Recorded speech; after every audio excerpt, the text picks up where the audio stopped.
In today's video, we're going to talk about chords that belong together and why it's super helpful for you to know this. My name is Rob Reed. Let's get into it.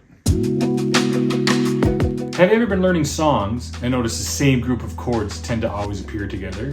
Have you ever seen someone play by ear and wonder, how do they know what chords to play?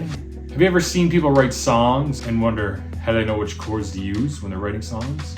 Well, I'm going to answer all these questions for you today, and don't worry, it's super simple. Chords are grouped together in what's known as keys or key signatures. And a key is just a group of chords that belong together. I like to think of them as families. And there's 12 different families or keys in our modern musical system.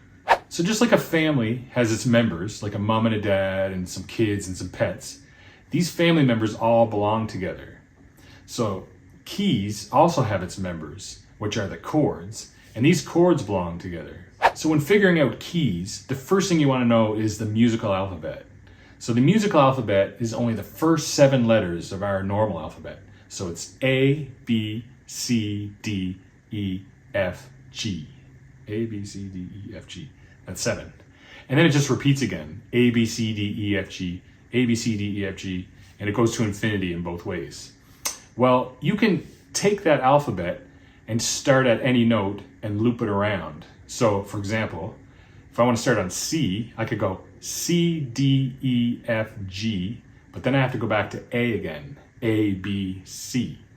So in order to have a key, or build a key, or create a key, we just take those 8 notes. So for example, the key of C would be C to C. So C, D, E, F, G, loop around back to A, B, C. So that group of 8 notes is the key of C.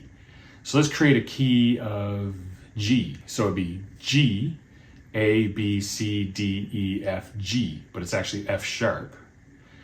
And we'll get into that later. That comes from knowing what the circle of fifths is. And that the circle of fifths tells us what sharps are in each key. I'll do a video on that later. Okay, so take the key of A, would just be the notes from A to A.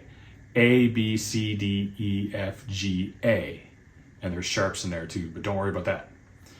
And the key of E would be E to E. E, F, G, A, B, C, D, E with its sharps. Got it? So now you might be wondering, well, this has nothing to do with chords, but yes it does, because now we're going to build a chord off of every note of that key. And in order to build a chord, you just stack thirds on top of each other, okay? So for C, we're going to put a C, D, E, F, G. So we're going to stack an E and a G note on top of that C. And that creates a C major chord. And then we're going to take the D, we're going to stack thirds on that.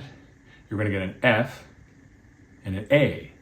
And that becomes a D minor chord. And then we're going to stack thirds on the E, E, F, G, A, B. And that's going to be an E minor chord.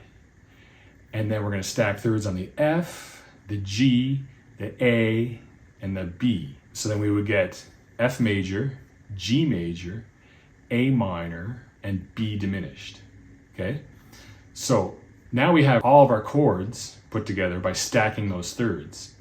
And then we put numbers under these chords. So C would be 1, D would be 2, E would be 3, F would be 4, G would be 5, A would be 6, B would be 7. And the 1, the 4, and the 5 chords are all major, and the 2, 3, and 6 are minor, and the 7 is diminished. We're not going to worry too much about the 7 for now. So those are all the chords that are created by stacking the thirds that belong together in that key. So this is where it gets cool. This is the beauty of it all. Because those chords belong together in the key, you can take any one of those chords, arrange them in certain orders and certain ways, and you can create songs with them.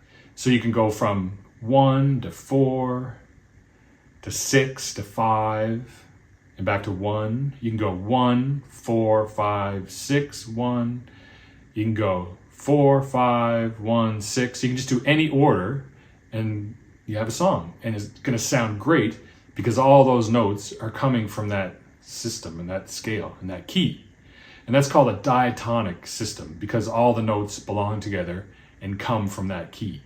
Now the 1, the 4, and the 5, and the minor 6 are the most common chords from a key. So the C, F, G, and A minor are the most common chords from that key. And most of the songs that you play or listen to have those 4 chords in them. And then you can add in those other chords, and it's very normal. But we're just going to focus on the 1, 4, 5, and minor 6 as the main chords from that family. Now, knowing what those chords are, you can pretty much play any song you want. You can play by ear. You can write millions of songs with just those 4 chords. You're off to the races and you're good to go. And that's kind of a technical way to look at it. But when you're on the fly and you're having fun, you don't want to be thinking about stacking thirds and diminished and 1, 2, 3, 4, 5s. You just want to have a quick and easy way to get around it. So I always do this. I take the 1, the 4, the 5, and the 6. And that's the most important, those are the most important chords. And we're going to count on our fingers. So if we want to do a song in the key of C, we're going to start out with C and just count up the musical alphabet. C, D, E, F, G, A, which is the minor. So C, F, G, and A minor are our chords that belong together. Okay? Now we can take that into any key. So let's try the key of G. So I always start on that letter and count as 1. So G, A, B, C, D, E minor. So G, C, D, and E minor are our chords that belong together. And then take another key. So A, so it's the 1, 4, 5, and minor 6. So A, B, C, D, E, and F sharp. And it's sharp because you just have to know it's F sharp, and you can get that from the circle of fifths. So A, D, E, and F sharp minor are our 4 chords that belong together. Take another key, the key of F. So F, G, A, B flat, C, and D, the D minor. Those are our 4 chords that belong together. So when you're learning those songs from your songbooks, you're going to notice that those 4 chords are usually always appear together, depending on what key the song's in. Okay? If you're chording behind a fiddle player, or you're trying to play a song by ear and you're not quite sure, if you know the key, you know what your options are. You know you have the 1, the 4, the 5, and the minor 6. You know what chords are available to you. If you're writing a song, you also know what chords are available to you. It's the 1, the 4, the 5, and the minor 6. Those are your options, basically. And it can be in any key, like G or A.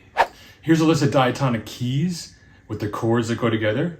The major chords are big numbers, and the minor chords are the little numbers. And here's a more simplified and practical list of keys with their chords that go together. Okay, so I hope that helps you understand which chords go together. It's always the 1, the 4, the 5, and the minor 6. And you just count through the musical alphabet to know which chords they are. And now you can take that with you, and you can play by ear, you can write your own songs, you can chord for somebody, and you're good to go. Let me know if you have any questions, and leave a comment down below, like, subscribe, and we'll see you in the next one.